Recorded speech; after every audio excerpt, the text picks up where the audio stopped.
is Eric from Testament. This is Mark. This is Logan Mader. Mark Janssen. Phil Bozeman. Ben Wyman. Janice Molitor. Ben Dewar. Nick Nocturnal. David Olson.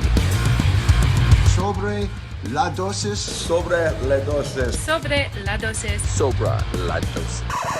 Sobre la dosis.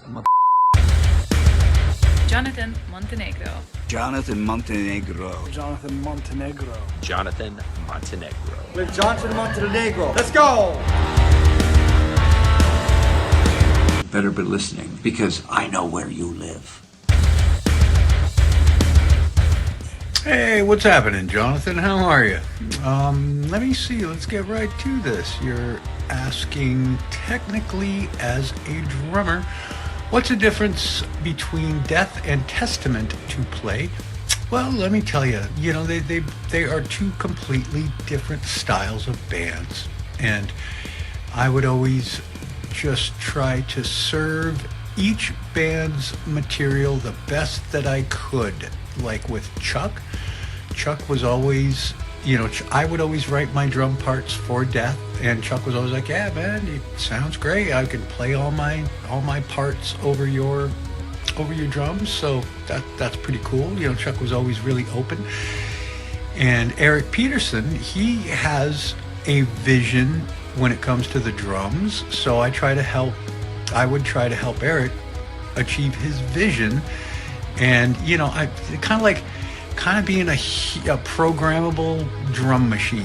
I'm just a programmable drum machine for Eric, to help him, because he would have a definite insight of his own that he wanted to put across when it came to the drums.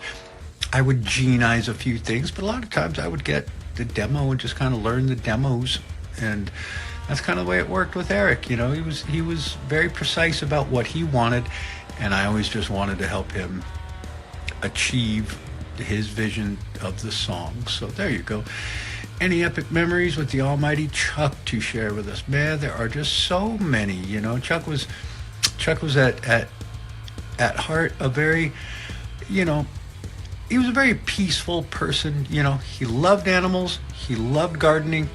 Not a big fan of people or the music industry, but he liked his friends, he liked his animals. That was Chuck. As well as being one of the godfathers of death metal. That was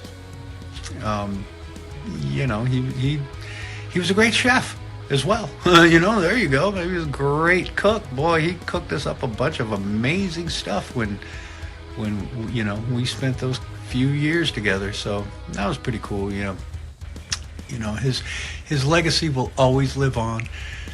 Myself and Bobby Coble and Steve DiGiorgio, we have Death to All going, and we start a Death to All run starting next week here in the States. So there you go there, and it's always a super blast to play Chuck's material and make it sound cool. So there you go. Do I feel any pressure for being considered one of the best drummers of the world? Holy God, do people do that? Jesus, that's very kind of you. That's very nice. The only pressure I ever feel is the pressure that I put upon myself. Because I never want to rest on any laurels. I'm always trying to improve myself as a drummer. I'm always trying to take myself to the next level and not remain somewhere in the past. I'm always trying to level myself up, always trying to learn, always trying to apply new techniques, new approaches that work for me, and I always share them. I've come up with a lot of things that I'm happy to share all the time. So right on, Jonathan. Well, there you go. Answered your questions. So you take care, my man. We'll catch you soon. You take care. Bye-bye.